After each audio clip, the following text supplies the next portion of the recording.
Hi students, நாம் இப்போ இந்த வீடியோவில் என்ன பார்க்க போகிறோம் அப்படின்னா ஆஃப் மோஷனில் ஃப்ரிக்ஷன் அப்படின்ற கான்செப்ட் பார்த்துக்கிட்டு இருக்கோம் இல்லைங்களாப்பா. அதில் application of angle of reverse அப்படின்றது கொஞ்சம் தெரிஞ்சுக்கிட வேண்டிய ஒரு கான்செப்ட்.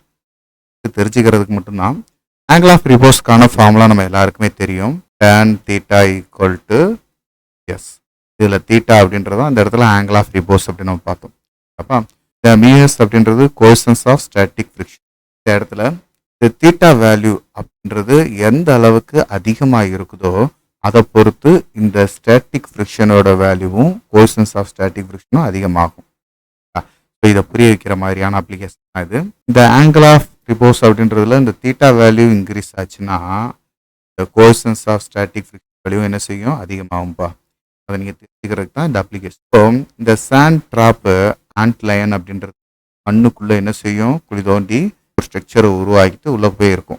அது வழியாக கிராஸ் ஆகி போகக்கூடிய எறும்புகள் என்ன செய்யும், அந்த ட்ராப்பில் விழுந்துச்சு அப்படின்னா அதால் வெளியே போக முடியாது. இதுதான் இந்த ஆண்ட் லயன்ஸோடைய இந்த சாண்ட் ட்ராப்பு கூட நம்மளுக்கு ஆங்கிள் ஆஃப் தி ரிவர்ஸ்க்கு ஒரு பெஸ்ட் எக்ஸாம்பிள் அப்படின்னு சொல்லலாம்.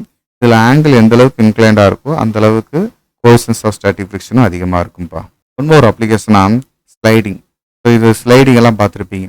சின்ன வயசில் நம்ம விளையாடையும் செஞ்சுருப்போம். எல்லாம் கவனிச்சு பார்த்தீங்கன்னா தெரியும், சின்ன வயசில் விளையாடும் போது கூட நம்ம இதை ஃபீல் பண்ணி இருந்திருப்பீங்க.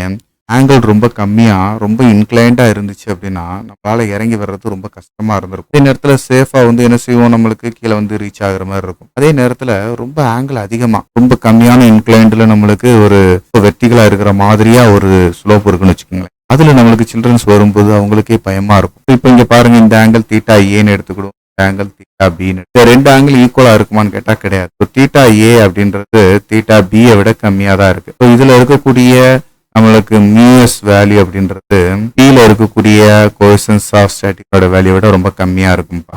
இந்த இதுல அதிகமா இன்ஜூரி இருக்காது.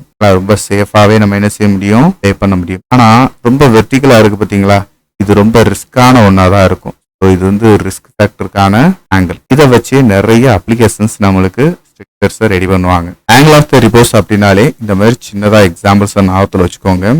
ஸோ இது நம்மளுக்கு ரொம்ப ரொம்ப முக்கியமான ஒரு கான்செப்ட். இந்த கான்செப்டில் நம்ம புரிஞ்சுக்கிற ஒரே ஒரு விஷயம் என்ன அப்படின்னா, எப்பெல்லாம் ஆங்கிள் இன்க்ரீஸ் ஆகுதோ இப்போ நம்மளுக்கு ரிஸ்க் ஃபேக்டர் அதிகமாகும். எப்பெல்லாம் ஆங்கிள் இன்க்ரீஸ் ஆகுதோ இப்போ அதோடைய கோஎஃபிஷியன்ட் ஆஃப் ஸ்டாட்டிக் ஃப்ரிக்ஷன் என்ன செய்யும், அதிகமாகும் அப்படின்றத நீங்கள் புரிஞ்சுக்கப்பா. தொடர்ந்து இதே மாதிரி நெக்ஸ்ட் ஒரு வீடியோவில் பார்க்கலாம். தேங்க்யூ. இந்த வீடியோ உங்கள் எல்லாருக்கும் பயனுள்ளதாக இருக்கும்னு நான் நம்புகிறேன்.